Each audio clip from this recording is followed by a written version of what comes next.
Hello dear student, स्वागत है आपके अपने YouTube channel open mind tutorial 10th board में। तो आज हम लोग पढ़ेंगे भूगोल का जो चैप्टर 2 कृषि है, ठीक ना, उसके बारे में हम लोग जानकारी लेंगे और पढ़ाई करेंगे। इसके पिछला जो चैप्टर है विकास और संसाधन, उसको 5 भागों में बांटा गया था, जो कि हम लोग पीछे वाला जो चैप्टर है उसको पूरा पढ़ चुके हैं। अब आए हैं हम लोग चैप्टर 2 में, ठीक है। तो इसके बारे में हम लोग पढ़ेंगे और जानेंगे। तो क्या है हमारा कृषि के बारे में जानेंगे हम लोग। तो कृषि जो हमारा भारत देश जो है वो कृषि की नज़र में संपन्न राष्ट्र है, ठीक। उसके बाद जो है हमारा इसमें कि जो कृषि लोग होते हैं उनके जीवन में, जो खेती करते हैं उनके जीवन में बारिश का बहुत ज़्यादा महत्व होता है, और वो भी नियम के अनुसार बरसे तो वो लोग बहुत खुश रहते हैं, जो किसान लोग होते हैं। और ये जो बारिश होती है वो एक साल में 3-4 महीने जो होती हैं, और वो भी उनका कोई नियम नहीं है कब बरस जाए और कब नहीं बरसे, ठीक है। वो अनियमित रूप से होती है, ठीक है। लेकिन हाँ, हमारे जो भारत है यहाँ पे कई प्रकार की मिट्टियाँ पाई जाती हैं, ठीक। इसके बाद जो है हमारे बिहार में नहीं होता है एक शस्य गहनता जो खेती होती है, ठीक ना, जहाँ एक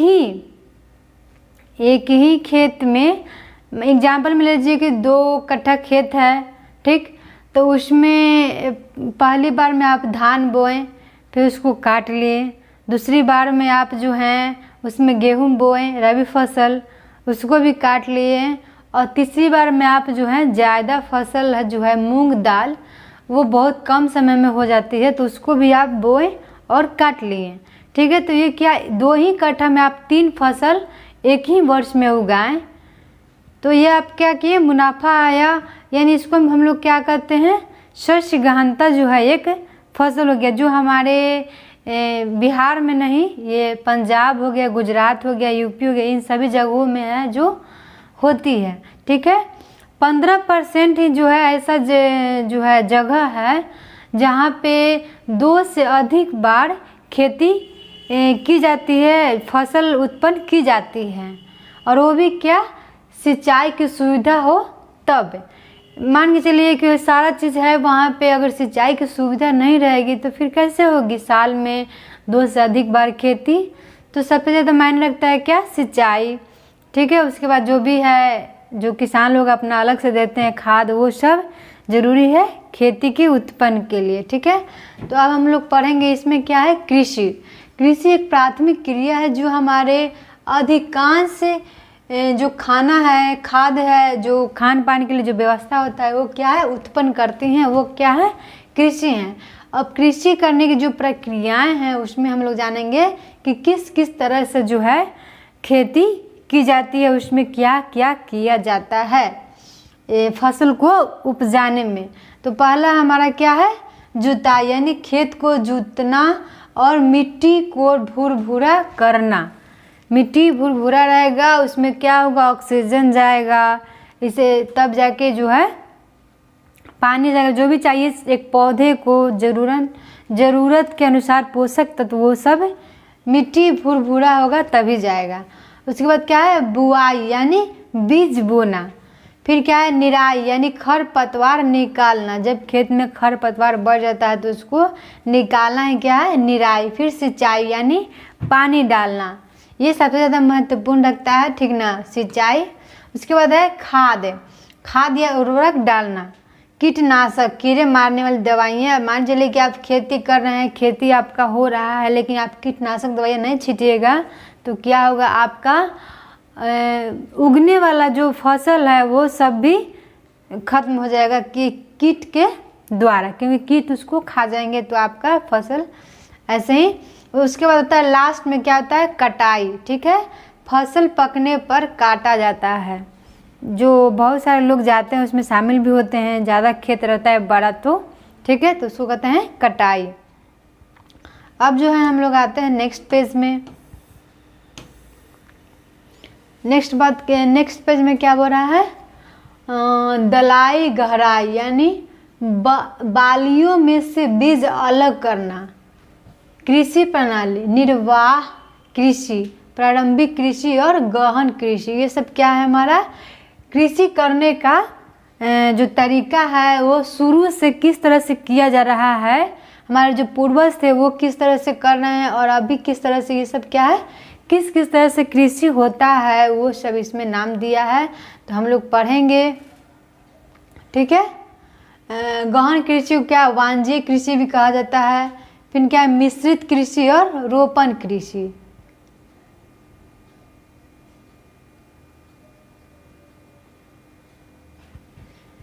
ठीक है, तो आते हैं हम लोग पढ़ते हैं प्रारंभिक जीविका निर्वाह कृषि, हमारा ये रहा, ठीक है। निर्वाह कृषि ये क्या क्या बोल रहा है, जिस प्रकार की खेती से केवल इतनी उपज होती है कि उससे परिवार का पेट भर सके, जो उसे प्रारंभिक जीविका निर्वाह कृषि कहते हैं, ठीक है।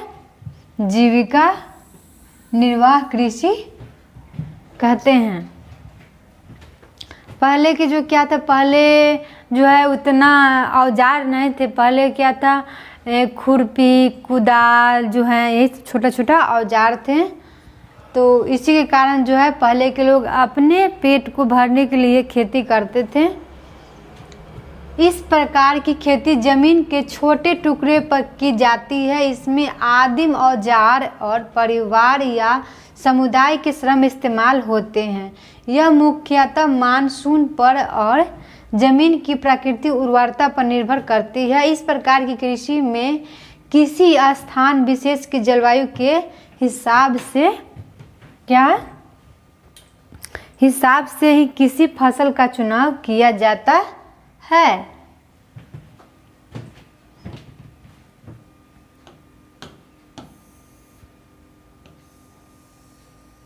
इसे कर्तन दहन खेती भी कहा जाता है।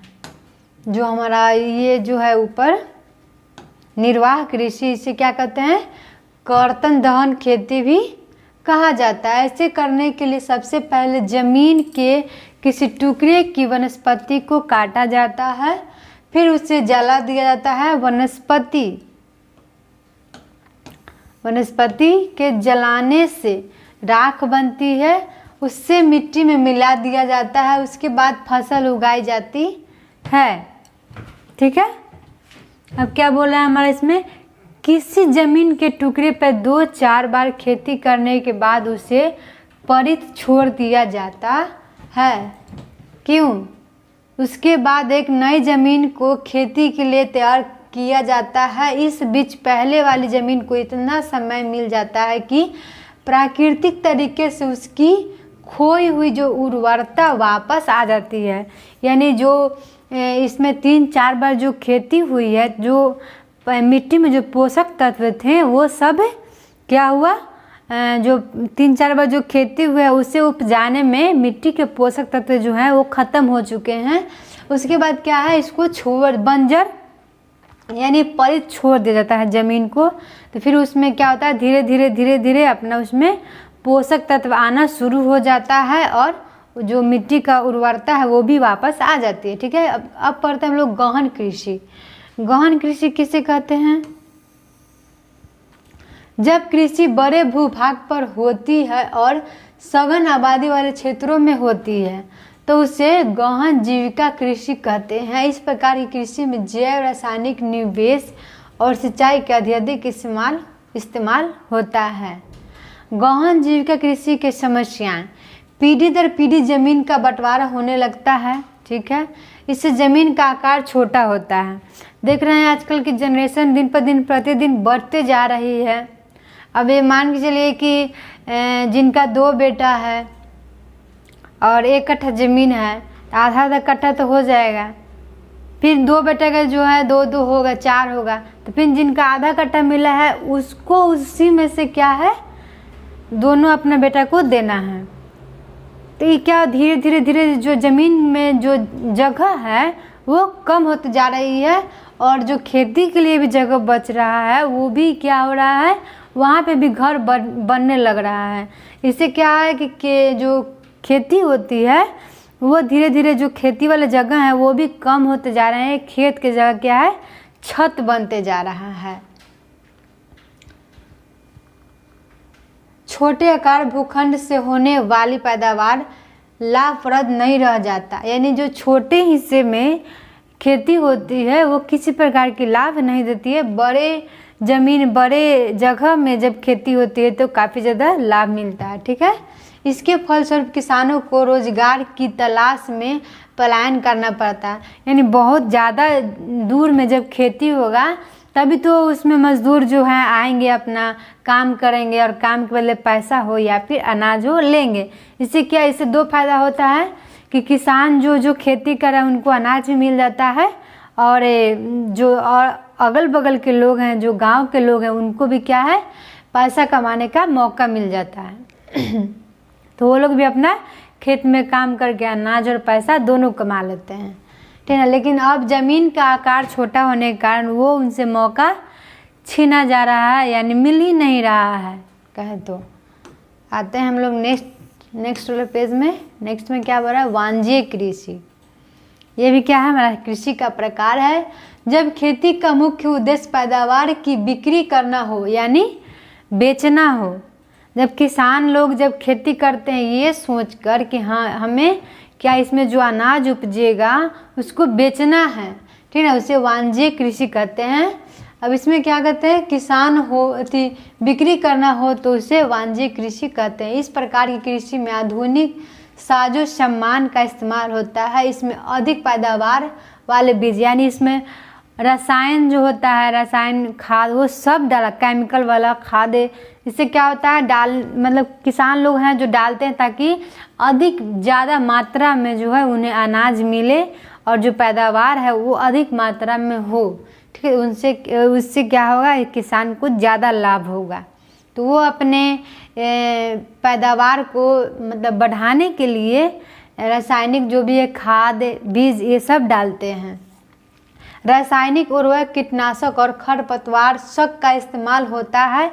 भारत में पंजाब, हरियाणा, पश्चिम उत्तर प्रदेश और महाराष्ट्र के कुछ भागों में बड़े पैमाने पर वाणिज्य कृषि होती है। यानी ये जो जगह है हमारा पंजाब है, क्या हो गया, पंजाब, हरियाणा, पश्चिम उत्तर प्रदेश, ये सब जगह जो है यहाँ पे जो खेती होती है वो बड़े पैमाने पे होती है। और यहाँ पे जो है यहाँ के लोग जो हैं मजदूर अपना इसी जगह पे इसी खेत में अपना काम करके क्या होता है, पैसा और अनाज दोनों प्राप्त करते हैं। और जो किसान खेती करते हैं वो क्या करते हैं, जो अनाज बचता है उसको क्या करते हैं, व्यापार यानी बेचने में अपना टाइम लगाते हैं, यानी बेचते हैं। ठीक ना, उसके बाद क्या है हमारा, इसके अलावा बिहार, पश्चिम बंगाल, तमिलनाडु आदि में भी इस प्रकार की खेती होती है। बिल्कुल सही बात है, हमारे बिहार में भी इस प्रकार की खेती होती है। किसान अनाज को या फिर किसी भी फसल को बेचने के लिए अपना जो खेत में है उपजाते हैं। ये रोपण कृषि, ये भी क्या है हमारा, ये कृषि का नाम है। जब किसी एक फसल को एक बड़े क्षेत्र में उपजाया जाता है, क्या है,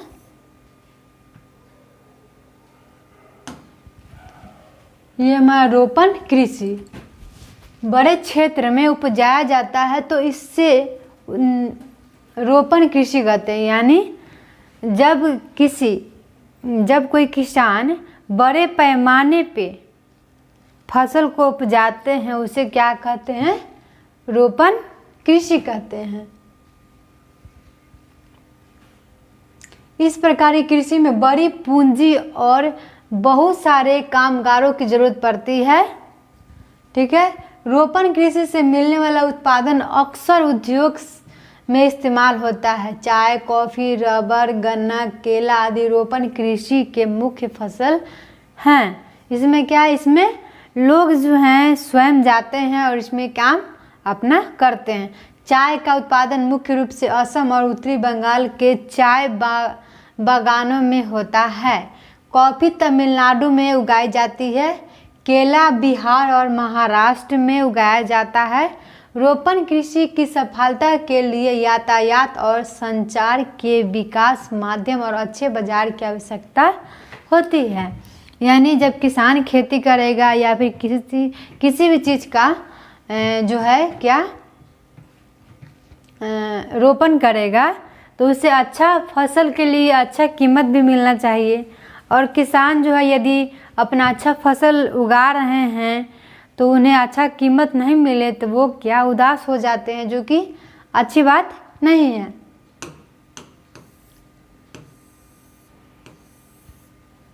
अब हम लोग आते हैं कृषि ऋतुएं, ठीक है। किस ऋतु में कौन सी फसल उगाई जाती है इसके बारे में हम लोग जानेंगे। तो देखिए जो फसल है वो 3 तरह के हैं। हम लोग पीछे भी पढ़े थे फसल के प्रकार और इसमें भी पढ़ लेते हैं। तो पहला है खरीफ, दूसरा है जायद और तीसरा है रबी फसल, ठीक है। जायद मोथी हो गया, मूंग दाल हो गया, जो भी दाल आता है वो जायद फसल में, रबी फसल में गेहूँ हो गया। और खरीफ फसल है वो भी है, उसमें भी आते हैं। रबी फसल जाड़े में उगाई जाती है, ठीक है, ठंड के दिनों में, इसलिए इसे जाड़े की फसल भी कहते हैं। रबी की बुआई अक्टूबर से दिसंबर के बीच होती है। इसकी कटाई अप्रैल से जून के बीच होती है। रबी की जो बुआई है कब होती है? अक्टूबर से दिसंबर के बीच। और जो कटाई होती है कब? अप्रैल से जून, ठीक ना। रबी की मुख्य फसलें गेहूँ हैं, क्या है? गेहूँ, बरली, मटर, चना और सरसों। ठंड के दिन में अक्सर आप लोग देखे होंगे कि यदि अगल बगल में जगह खाली है, खेत खाली है, तो सरसों के फूल फुलाते हुए ज़रूर देखे होंगे, ठीक ना। हम तो देखे हैं, इसीलिए हम मतलब बता रहे हैं इतना अच्छा से कि नहीं, ये रियल में है रबी फसल। उसके बाद क्या है? पंजाब, हरियाणा, जम्मू कश्मीर, उत्तराखंड और उत्तर प्रदेश रबी की फसल के मुख्य उत्पादक हैं।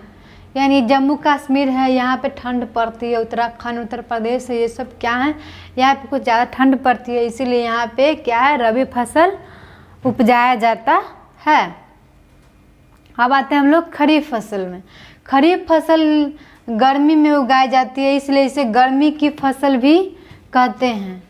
खरीफ फसल कब उगाई जाती है? तो गर्मी में, ठीक है, इसीलिए इसे गर्मी की फसल भी कहा जाता है।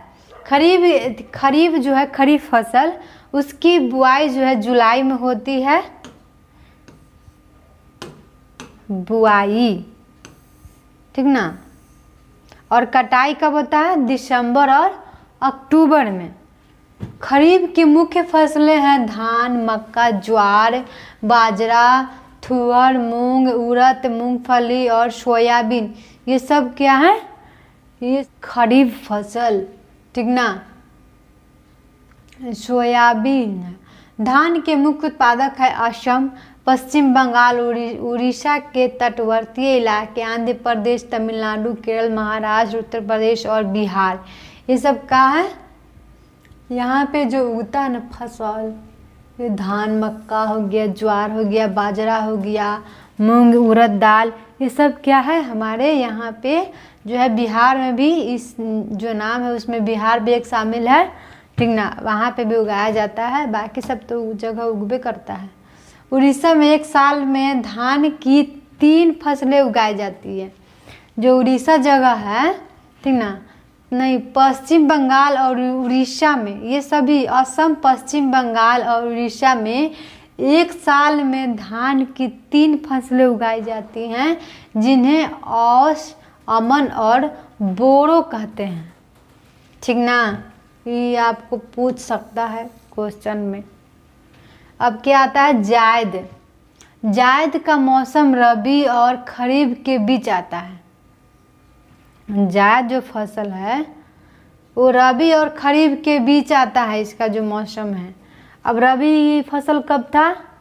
ठंडी के दिन में था। और खरीफ फसल कब था? तो गर्मी के दिन में था, ठीक ने। ओकरा बाद बीच में कौची रह जाता है। इसमें तरबूजा, खरबूजा, खीरा, सब्जी और चारे वाली फसलें उगाई जाती हैं। गन्ने को भी इसी मौसम में लगाया जाता है, लेकिन उसे पूरी तरह से बढ़ने में 1 साल लग जाता है। देखिए रबी, क्या रबी और खरीफ फसल याद रखिएगा कि जायद जो फसल वो कब बोया जाता है, तो गर्मी और ठंडी के बीच में जो मौसम आता है उसी मौसम में जायद फसल उपजाया जाता है, यानी ना ज़्यादा गर्मी ना ज़्यादा ठंडी, नॉर्मल, ठीक है। और ईख जो है, ईख गन्ने को तैयार होने में 1 साल समय लग जाता है। अब क्या है, कृषि के मुख्य फसलें हम लोग पढ़ेंगे। चावल जो है कृषि के मुख्य फसल है। चीन के बाद भारत दुनिया में चावल का दूसरा सबसे बड़ा उत्पादक देश है। पहला क्या है, चीन है जो चावल के उत्पादक में आगे है। उसके बाद क्या है, हमारा भारत देश है। चीन, हम तो सोचे खाली कीड़े मकोड़ा खाता है चीन। धान की खेती के लिए जरूरी होते हैं उच्च तापमान 25 डिग्री सेल्सियस से अधिक आर्द्रता और 100 सेंटीमीटर से अधिक सालाना वर्षा। यानी जो वर्षा है, बारिश, ये कितना 100 सेंटीमीटर से अधिक होनी चाहिए। और उसका जो टेम्परेचर मतलब कैसा रहना चाहिए, आर्द्र, अधिक आर्द्र होना चाहिए। और उसके बाद जो टेम्परेचर कितना 25 डिग्री सेल्सियस होना चाहिए, नहीं 25 डिग्री सेल्सियस से अधिक के जो है टेम्परेचर होना चाहिए। उसके यदि सिंचाई की सही व्यवस्था हो तो धान को कम वर्षा वाले क्षेत्र में भी उगाया जा सकता है। यानी जहाँ सिंचाई की व्यवस्था हो और वहाँ पे वर्षा कम हो रही हो तो धान उगाया जा सकता है। हम कहे तो पहले ही कि जो किसान लोग होते हैं, जो खेती करते हैं, उनके जीवन में बारिश बहुत ज़्यादा महत्व रखता है। और वो लोग जो बारिश के दिन में जो बारिश वाला खेती करते हैं, उसमें बारिश नहीं आता है तो उनको काफ़ी ज़्यादा जो है तकलीफ़ पहुंचता है। अब धान की खेती पंजाब, हरियाणा, पश्चिम उत्तर प्रदेश और राजस्थान में भी होने लगी है। क्या धान की जो खेती है वो कहाँ कहाँ होने लगी है, पंजाब, हरियाणा, पश्चिम उत्तर प्रदेश और राजस्थान में होने लगी है। ऐसा इसलिए संभव हो पाया कि इन क्षेत्रों में नहरों का सघन जाल है। यानी जो नहर है उससे क्या होता है, सिंचाई की सुविधा मिल गई है, इसीलिए यहाँ पे भी, इस जगह पे भी धान की खेती की जा रही है। अब आते हैं हम लोग अपने नेक्स्ट में। नेक्स्ट क्या है, गेहूं। गेहूं में क्या बोल रहा है, गेहूं उगाने के लिए 50 से 75 सेंटीमीटर जो है बारिश होना चाहिए सालाना ज़रूरत है, जिसकी वितरण समान रूप से हो। यानी जो 50 से 75 सेंटीमीटर जो है बारिश, उसका जो है समान रूप से वितरण होना चाहिए। पाला पड़ने से गेहूं की फसल तबाह हो जाती है। गेहूं के मुख्य उत्पादक क्षेत्र है पश्चिम उत्तर के गंगा सतलज के मैदान और ढक्कन के काली मृदा वाले क्षेत्र। कहाँ है, ढक्कन के काली मृदा वाले क्षेत्र। गेहूं के मुख्य उत्पादक है पंजाब, हरियाणा, उत्तर प्रदेश, बिहार, राजस्थान और मध्य प्रदेश के कुछ भाग गेहूं के जो हैं उत्पादक हैं। गेहूं को उत्पादक बिहार है, तभी ना जाकर लिट्टी चोखा नामी है, ठीक ना। मोटे अनाज, मोटे अनाज में कौन कौन से आते हैं, भारत में उगने वाले मोटे अनाज में से मुख्य ज्वार है, ठीक। ज्वार मतलब जौ और बाजरा हो गया, रागी हो गया। हालांकि ये मोटे अनाज हैं लेकिन इनमें पोषक तत्व जो है अधिक मात्रा में होती है। पहले के जो लोग थे, जो हमारे हमसे जो 2-3 पीढ़ी जो पहले थे, वो लोग पहले के लोग जो अधिकतर जो हैं बहुत कम बीमार पड़ते थे और पहलवान होते थे। बहुत ज़्यादा उन लोग का हाइट भी ज़्यादा होता था, लंबा वो लोग होते थे। उसके बाद जो है शारीरिक उनके अंदर बड़ा बड़ा बीमारी होबे नहीं करता था। आपके जो समय है ना, शरीर छोटा है, बड़का बड़का बीमारी हो जा रहा है। बताइए, पहले के था कि शरीर बड़ा बड़ा था लेकिन बीमारी छोटा था। अब उल्टा हो गया है, काहे कि अब ये जो है ना, क्या बोलते हैं, बाजरा, रागी, ये सब जो मोटे अनाज हैं उनको आदमी खाना पसंद ही नहीं करते हैं। ठीक है, इसीलिए हम लोग को क्या है, जो पोषक तत्व है वो बहुत कम मात्रा में मिल रही है। और उसके बाद आते हैं क्या, ज्वार उत्पादन के मामले में महाराष्ट्र सबसे आगे। जो महाराष्ट्र है ये ज्वार उत्पन्न करने में क्या है, सबसे आगे है। ज्वार की खेती कर्नाटक, आंध्र प्रदेश और मध्य प्रदेश में भी होती है। ज्वार को अक्सर आर्द्र क्षेत्रों में उगाया जाता है, इसलिए इसे सिंचाई की ज़रूरत नहीं होती है।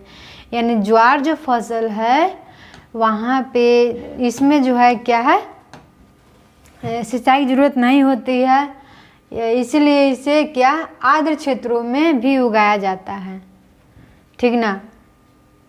उसके बाद हम लोग देख लेते हैं, इधर कुछ है क्या, बाजरा। ठीक, बाजरा जो है, बाजरे को बलुई और उथली काली मिट्टी में उगाया जाता है। राजस्थान बाजरे का सबसे बड़ा उत्पादक है। कहाँ है, तो ये पूछा जाएगा आपसे कि राजस्थान का सबसे बड़ा उत्पादक फसल क्या है, तो आप बाजरा, या फिर इस तरह से पूछा जाएगा कि बाजरा जो है वो कहाँ का सबसे बड़ा उत्पादक फसल है, तो याद रहेगा तभी ना बोलिएगा, राजस्थान। बाजरे की खेती उत्तर प्रदेश, महाराष्ट्र, गुजरात और हरियाणा में भी होती है, लेकिन सबसे बड़ा उत्पादक जगह कहाँ है, राजस्थान। ठीक है। अब रागी आते हैं। रागी को शुष्क प्रदेशों में लाल, काली, बलुआ, दोमट और उथली काली मिट्टी में उगाया जाता है। ठीक है, जो रागी फसल है वो उथली, काली मिट्टी, ये सब जो है मिट्टी के प्रकार हैं, उगाया जाता है। रागी के उत्पादन में महाराष्ट्र पहले नंबर 1 पर है, जिसके बाद तमिलनाडु का स्थान है। पहला नंबर किसका है, तो महाराष्ट्र का। रागी जो है, रागी फसल जो है महाराष्ट्र में ज़्यादा पैमाने पे जो है उपजाया जाता है, खेती की जाती है। उसके बाद क्या है, तमिलनाडु। अब आते हैं हम लोग नेक्स्ट जो पॉइंट है हमारा, मक्का। ठीक है, मक्के का इस्तेमाल जो है क्या, खाद्यान्न और चारे दोनों के रूप में होते हैं। पुरानी जलोढ़ मिट्टी में मक्के की पैदावार अच्छी होती है। जो पुरानी जलोढ़ मिट्टी होती है जो तो उसमें क्या होता है, मक्का जो है, मक्का की फसल जो है काफ़ी ज़्यादा अधिक मात्रा में उपजती है, यानी होती है। ठीक है, मक्के की खेती के लिए 21 डिग्री सेल्सियस से 27 डिग्री सेल्सियस के बीच तापमान होनी चाहिए। कितनी होनी चाहिए, 21 डिग्री से 27 डिग्री सेल्सियस तापमान, इतने से इतने बीच तापमान की जरूरत पड़ती है। कर्नाटक, उत्तर प्रदेश, बिहार, आंध्र प्रदेश और मध्य प्रदेश मक्के के मुख्य उत्पादक हैं। कौन कौन से हैं, देखिए, मध्य प्रदेश, उसके बाद ये हमारा हो गया, ये हो गया और ये हो गया। ये सब क्या है, मक्के के मुख्य उत्पादक जगह हैं। अब आते हैं हम लोग दाल है। भारत विश्व में दाल का सबसे बड़ा उत्पादक होने के साथ साथ सबसे बड़ा उपभोक्ता भी है। दालों को सामान्यतः अन्य फसलों के आवर्तन में उगाया जाता है। इसका यह मतलब है कि हर 2 फसल के बीच एक दाल की फसल उगाई जाती है। यानी कहने का मतलब है कि यदि आप 2 बार किसी फसल, एग्जाम्पल में लीजिए, यदि आप धान बोते हैं और फिर गेहूँ बोते हैं, तो उसके बाद आपको जो दाल की फसल वो करना बहुत ज़्यादा ज़रूरी। यदि आपको अच्छा फसल चाहिए तो इससे क्या हुआ कि जो धान और गेहूं आप बोए हैं तो जो मिट्टी में जो पोषक तत्व थे वो गेहूं और धान को विकसित यानी अच्छा पैदावार करने के लिए मिट्टी में जो भी पोषक तत्व था वो सब उसमें लग गया है। अब मिट्टी का जो पोषक तत्व है वो ख़त्म हो गई है, तो उसके लिए पोषक तत्वों को बनाने के लिए हमें क्या करना पड़ेगा, दो जो खेत थी क्या फसल हम लोग किए उसके बीच में 2 फसल के बाद हम लोग को दाल की फसल करना बहुत ज़्यादा ज़रूरी है। उगाई जाती है क्या, 2 फसलों के बीच एक दाल की फसल उगाई जाती है। उत्तर प्रदेश, मध्य प्रदेश, राजस्थान और कर्नाटक दाल के मुख्य उत्पादक हैं। यानी ये जो जगह हैं कौन कौन सा, उत्तर प्रदेश, मध्य प्रदेश, राजस्थान और कर्नाटक जो जगह हैं यहाँ पे दाल उगाने का मतलब उगाया जाता है और यहाँ के जो मुख्य फसल क्या है, दाल ही हैं। अब आते हैं गन्ना। गन्ने की फसल के लिए गर्म और आर्द्र जलवायु यानी 21 डिग्री से 27 डिग्री सेल्सियस के बीच का तापमान होना चाहिए। 75 सेंटीमीटर से 100 सेंटीमीटर क्या है, बारिश होनी चाहिए।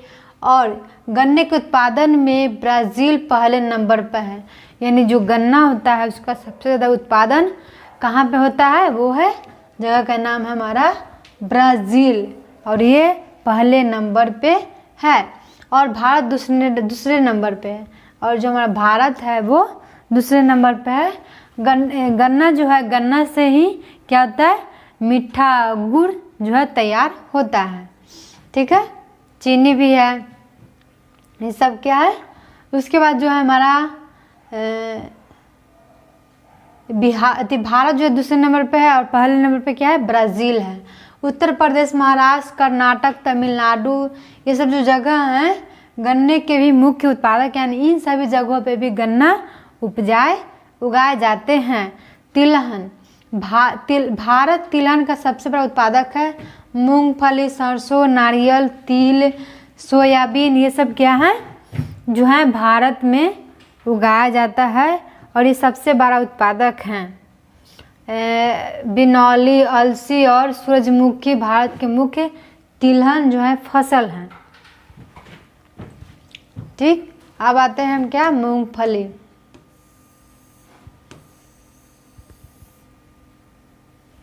भारत में पैदा होने वाले तिलहनों में मूंगफली का हिस्सा 50% है। यानी जो तिलहनों की जो 100% में सीधे आधा जो है वो मूंगफली की हिस्सा है। आंध्र प्रदेश मूंगफली का सबसे बड़ा उत्पादक है। यानी जो जगह है आंध्र प्रदेश, ठीक ना, वो मूंगफली का सबसे बड़ा उत्पादक जो है क्या है, जगह है। इसके बाद तमिलनाडु, कर्नाटक, गुजरात ये सब है स्थान जो है यहाँ पे मूंगफली उगाई जाती है। मूंगफली एक खरीफ फसल है, ठीक ना। ये भी आपसे पूछा जा सकता है कि मूंगफली कौन सा फसल है, तो मूंग फसल है। अलसी और सरसों रबी की फसलें हैं। जी बिल्कुल, अलसी और सरसों जो हैं ये रबी की फसल, जो रबी फसल है वो कब होती है, तो ठंडी के दिनों में। याद रखिएगा सरसों से कि सरसों हम लोग को कब देखने के लिए मिलता है, तो ठंडी के दिनों में। और ठंडी के दिनों को क्या कहते हैं, रबी फसल कहते हैं। उसके बाद क्या बोल रहा है, तिल उत्तरी भारत में खरीफ की फसल है। ये जो तिल है वो उत्तरी भारत की खरीफ की फसल है और दक्षिण में रबी की फसल है। यानी जो तिल है वो उत्तरी भारत में खरीफ फसल है, लेकिन वही दक्षिण में है जो रबी फसल है। ये क्या फिर है, जो खरीफ दोनों मौसमों में उगाई जाती है। रबी और खरीफ दोनों मौसमों में उगाई जाती है। अब हम लोग आते हैं इसमें चाय। उष्मा और उपोष्ण कटिबंधीय जलवायु चाय की फसल के लिए अच्छी होती है। इसके लिए गहरी मिट्टी और सुगम जल निकास वाले ढलुआ क्षेत्रों की जरूरत पड़ती है। जो चाय की खेती है वो ढलुआ जगह में होती है। इससे क्या होता है, जैसे कि पानी अगर बारिश भी हो तो क्या हो, जो ढलुआ जगह पर रहेगा तो वो बारिश जो पौधे के जड़ें हैं वहाँ पे नहीं रुकेगी, वो नीचे चल जाएगी। इससे क्या होगा कि जो चाय के जो पौधे होते हैं वो सुरक्षित रहेंगे। क्या बोल रहा है? चाय के उत्पादक में गहन श्रम की आवश्यकता होती है। बिल्कुल सही बात है। असम, पश्चिम बंगाल ये सब क्या है, हमारा मुख्य उत्पादक है। असम, पश्चिम बंगाल, तमिलनाडु, केरल चाय के मुख्य उत्पादक है। दार्जिलिंग की पहाड़ियाँ अपनी खास चाय के लिए मशहूर है। जो दार्जिलिंग जगह है, ठीक ना, बहुत लोगों का जो है शौक भी रहता है कि दार्जिलिंग हम जाएंगे घूमने। वहाँ पे जो है मतलब चाय की जो खेती होती है वो काफ़ी ज़्यादा मशहूर है। भारत का चाय का सबसे बड़ा उत्पादक है। भारत जो है वो भी चाय का सबसे बड़ा उत्पादक है, क्योंकि यहाँ पे भी लोग चाय के काफ़ी ज़्यादा शौकीन हैं। चाय की तरह कॉफ़ी को भी बागानों में उगाया जाता है। भारत में सबसे पहले क्या है, यमन से अरेबिका किस्म की कॉफ़ी को उगाया गया था। क्या है?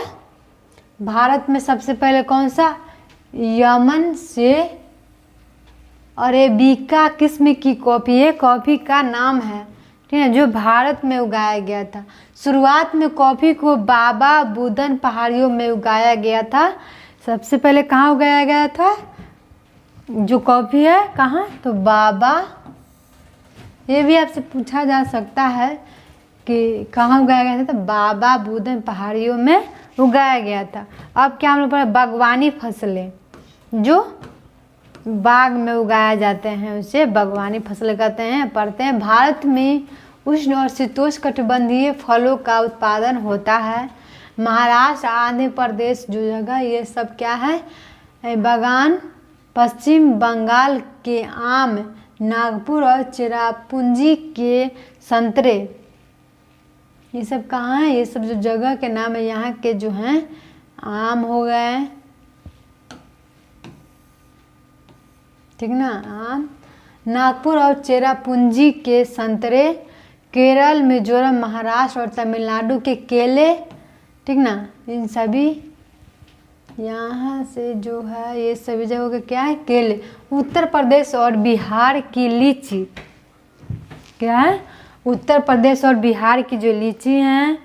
उसके बाद क्या है हमारा, मेघालय के अनानास और आंध्र प्रदेश और महाराष्ट्र के जो हैं अंगूर, और जम्मू कश्मीर के क्या हैं, जम्मू कश्मीर और हिमाचल के हैं सेब, ठीक ना। देखिए ये हो गया हमारा आंध्र प्रदेश, ये अंगूर हो गया, जम्मू कश्मीर और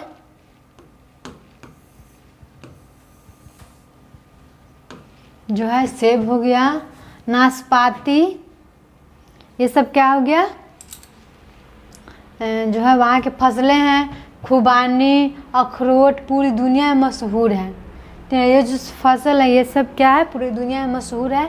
भारत सब्जी और फलों का सबसे बड़ा उत्पादक है, ठीक है। भारत में पूरे विश्व के उत्पादक की 13% जो सब्जियां हैं पैदा होती हैं। भारत में जो है 13% जो हैं वो कहाँ होती है, सब्जियां जो हैं वो भारत में ही होती है। भारत में मटर, गोभी, प्याज, बंधा गोभी, टमाटर, बैगन, आलू, ये सब क्या है, भारत में ही उगा देते हैं और ये भारत के मुख्य उत्पादक हैं, ठीक ना, मुख्य फसलें हैं। अब हम लोग पढ़ेंगे क्या, अखाद्य फसलें। अखाद्य फसलें क्या है, रबर, क्या है, भूमध्यरीय रेखीय क्षेत्र रबर की फसल के लिए सबसे उपयुक्त है। ये क्या है, ये जगह है जहाँ पे रबर की फसल को सबसे अच्छे तरीके से उगाया जा सकता है। लेकिन उष्ण और उपोष्ण क्षेत्रों में भी रबर की खेती होती है। रबर की खेती के लिए आर्द्र और नम जलवायु की जरूरत होती है, जहाँ 200 सेंटीमीटर से अधिक वर्षा होती है और 25 सेंटीमीटर से अधिक तापमान रहता है।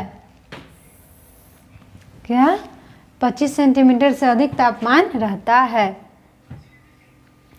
भारत में रबर की खेती मुख्य रूप से केरल, तमिलनाडु, कर्नाटक, अंडमान निकोबार द्वीप समूह और मेघालय की जो है पहाड़ियों में होती है। रबर के उत्पादक में भारत का विश्व में 5वां स्थान है। जो रबर है वो हमारे भारत का जो है 5वां स्थान है। उसके बाद आता है कपास। पढ़ते हैं हम लोग कपास के बारे में।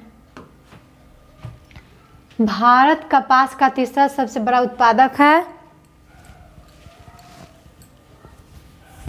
कपास की खेती दक्कन पठार के शुष्क भागों की काली मिट्टी में होती है। कौन सी मिट्टी में? तो काली मिट्टी में। कपास की अच्छी पैदावार के लिए उच्चतम तापमान यानी हाई टेम्परेचर, हल्की वर्षा, 210 पाला रहित दिन और तेज धूप की ज़रूरत होती है।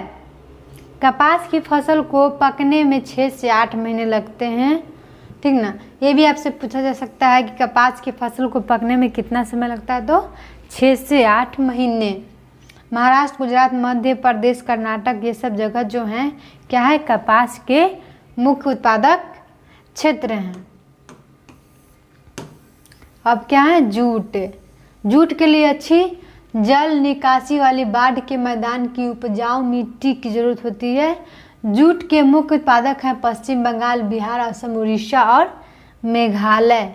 ये सब क्या है, जूट के उत्पादन के जो जगह हैं वो सब हैं। अब क्या है, प्रौद्योगिकी और संस्थागत सुधार। हम लोग को क्या सुधार करना है, इन दोनों में हम लोग जानेंगे। स्वतंत्रता के पश्चात देश में संस्थागत सुधार करने के लिए जोतों की जकनबंदी, सहकारिता तथा जमींदारी आदि समाप्त करने को प्राथमिकता दी गई, ठीक ना। प्रथम पंचवर्षीय योजना में भूमि सुधार मुख्य लक्ष्य।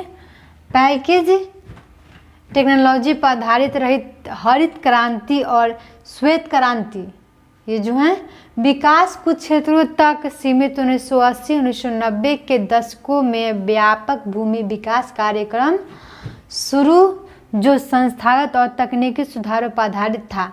सूखा, बाढ़, चक्रवात, आग, ये सब जो है ये क्या है, विकास जो शुरू हुआ था, ठीक ना। बीमारी के लिए फसल बीमा के प्रावधान, किसानों को कम दर पर ऋण सुविधाएं जो है प्रदान करने के लिए ग्रामीण बैंकों, सहकारी समितियों और बैंकों की स्थापना हुई। विकास ने किसान क्रेडिट कार्ड और व्यक्तिगत दुर्घटना बीमा योजना शुरू हुआ। आकाशवाणी और दूरदर्शन पर किसानों के लिए मौसम की जानकारी के बुलेटिनी और कृषि कार्यक्रम प्रसारित करना, ये सब क्या है हमारा जो है इसमें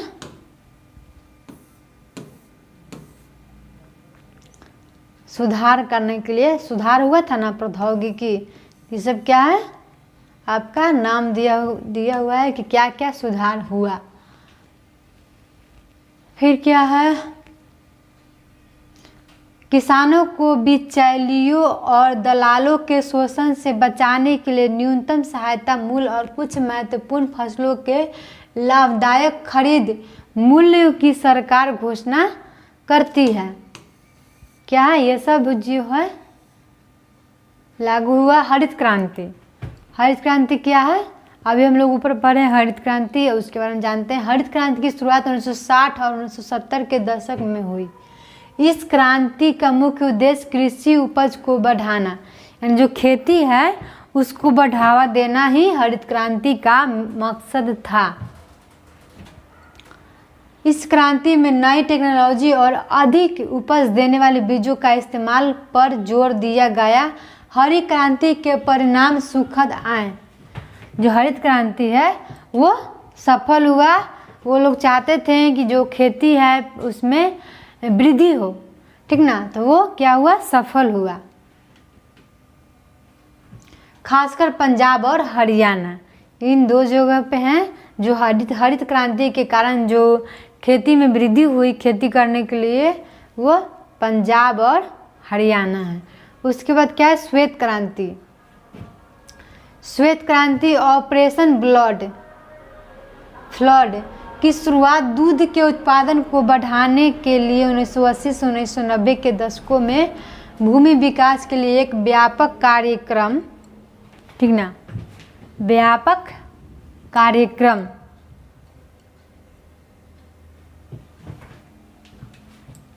श्वेत क्रांति जो है दूध के लिए, और हरित क्रांति जो है आप याद रख सकते हैं, हरित क्रांति यानी हरियाली, और हरियाली में क्या होता है, खेती, ठीक है। तो हरित क्रांति हो गया।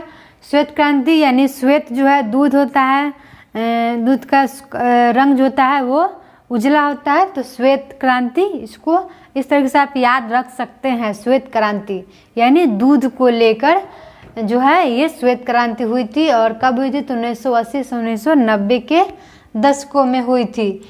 क्यों, ताकि दूध का उत्पादन में वृद्धि हो।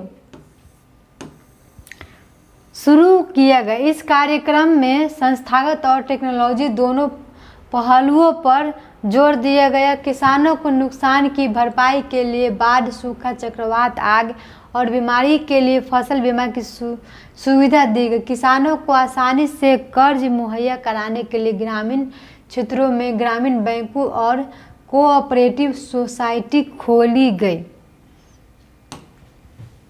किसानों के फायदों के लिए किसान क्रेडिट कार्ड, पर्सनल एक्सीडेंट, ये सब जो है स्कीम और कई अन्य स्कीम को लाया गया। सरकारी टेलीविज़न चैनल और रेडियो पर कृषि से संबंधित क्या है, कार्यक्रम जो है प्रसारित किए जाते हैं, और मौसम की बुलेटिन भी आती है। सरकार न्यूनतम समर्थन मूल्य की घोषणा करती है। उस मूल्य पर सरकार जो है क्या करती हैं, अपना किसानों से अनाज खरीदती हैं, ताकि बिचौलियों के कुचक्रे को तोड़ा जा सके, ठीक ना। यानी जब किसान खेती करेगा तो उनसे सरकार लेंगे, खरीदेंगे और उन्हें पैसा देंगे। वर्तमान में कृषि क्षेत्र की हालत अच्छी नहीं है। इस क्षेत्र में विकास तेजी से नीचे गिर रही है। आयात शुल्क में कटौती के कारण यहाँ के किसानों को अंतर्राष्ट्रीय बाजारों से कड़ी टक्कर मिल रही है। कृषि क्षेत्र में निवेश नहीं हो पा रहा है, ठीक ना। 1951 क्या है, कृषि की भागीदारी 1951 से लगातार गिर रही है। इसके बावजूद अभी भी कृषि क्षेत्र ही सबसे ज़्यादा लोगों के रोजगार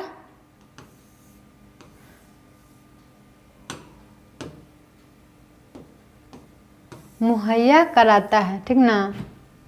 कौन कराता है, कृषि में होने वाली गिरावट के भयानक परिणाम हो सकते हैं, क्योंकि इसका प्रभाव पूरी अर्थव्यवस्था पर पड़ता है, ठीक ना। ये क्या है, अनुसंधान परिषद जो ICAR जो है, कृषि विश्वविद्यालय, पशु चिकित्सा सेवा, पशु प्रजनन केंद्र, ये सब क्या है, हमारा विकास पर खास ध्यान दिया जा रहा है। ग्रामीण क्षेत्रों में आधारभूत ढांचे के सुधार के लिए सरकार कई कदम उठा रही है, ठीक है।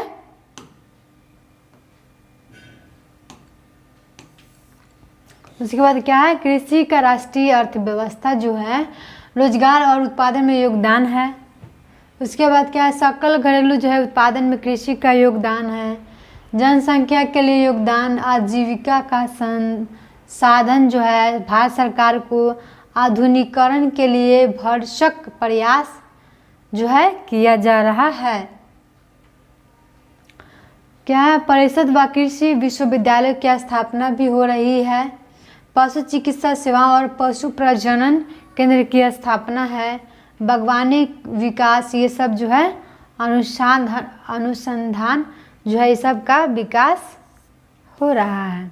तो हमारा जो 2 लेसन है वो समाप्त होता है, और आज के वीडियो में इतना ही। मिलते हैं हम आपसे नेक्स्ट वीडियो में।